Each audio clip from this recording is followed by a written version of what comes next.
Hey y'all, welcome or welcome back. If you are new here, my name is Tierra Lene, and on this channel I cover faith and family while balancing life and work, and hopefully being an encouragement to you. We are on VLOGMAS day 11, and I wanted to talk to you all a little bit about something I've been asked a lot, which is how I find time to read as a mom of two with a full-time job as an attorney and every and anything else going on.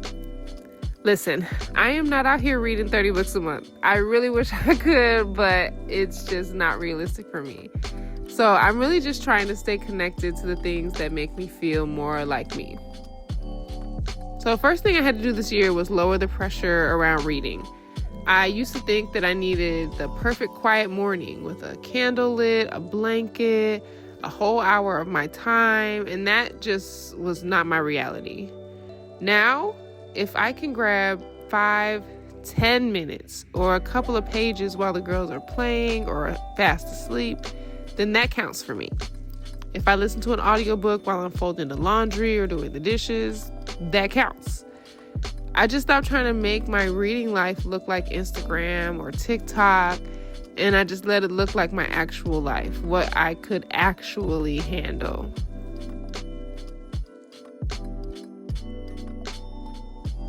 All right, so where does this time actually come from? Because let's be real, even though I may not be able to find those larger pockets of time, I still have to find pockets of time to read and make it worth my while. So here's a few examples of how I fit in a few small moments of time during my day to read. Now, if you've been here for a while, you know I am a morning person. I like to wake up early. And this is not every day, but on most days, I do try to get up before 6 o'clock. The reason for this is because I'm trying to wake up before my kids. They usually wake up around 6:30 in the morning. So if I can get at least 30 minutes of quiet time where they are fast asleep, that's perfect for me. I'll even take 10. I really just take whatever time I get before they get up so that I can pour back into myself. Even if it's just that 5 minutes with a book before I clock in as a mom, a wife, and an attorney, that early morning time is just for me. Now, if I'm being completely transparent, I don't rely on naps, okay? This is number 2. Listen, I wish my children had realistic, consistent nap times, but they don't.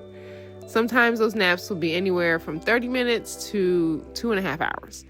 So I don't rely on them because toddlers are just unpredictable. But when they do happen, oh, you better believe I'm grabbing my book and I'm going to fight the urge to clean or scroll on my phone just so I can get in a few pages.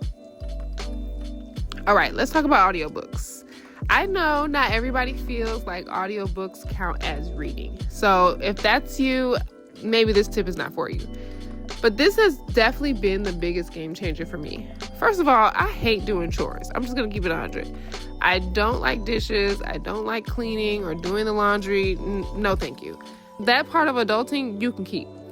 But the thing that made it more tolerable for me was knowing that while I was doing those things, I could listen to my audiobook.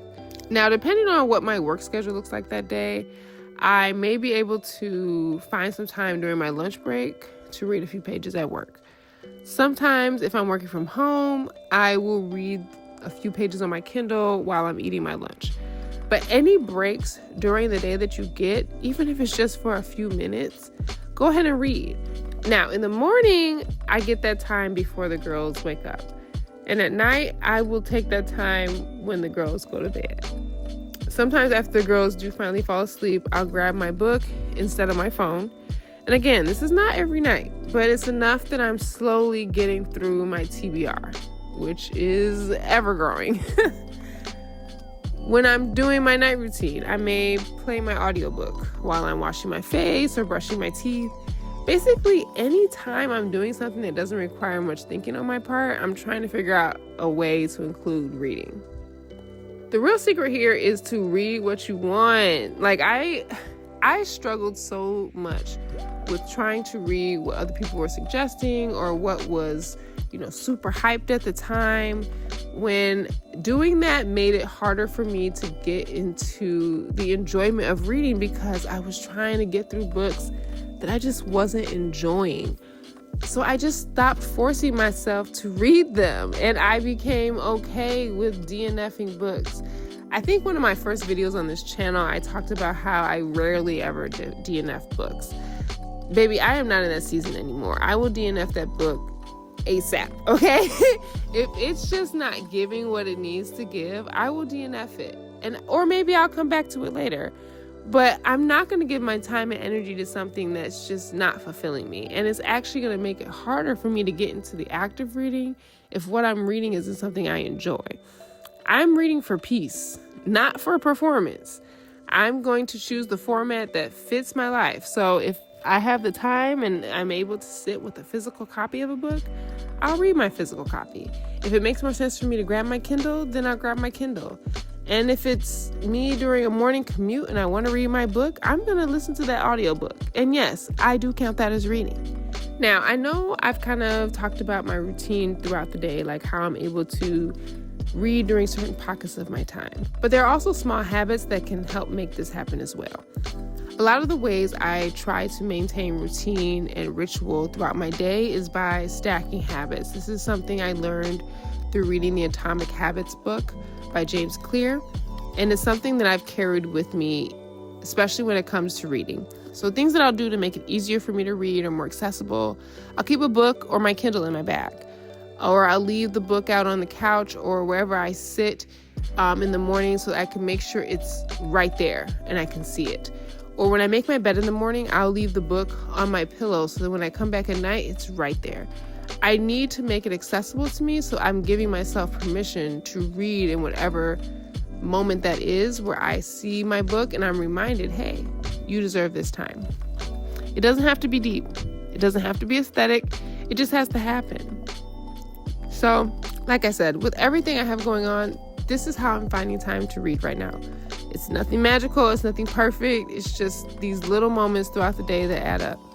If I waited for that perfect moment to read when it was aesthetically pleasing with candles and a fireplace and maybe 30 uninterrupted minutes, it may have never happened. And if you're a busy mom trying to find time to do what you love, you really just need to start small. You deserve these little moments of joy too. All right, y'all. Thank you so much for spending a little time with me today.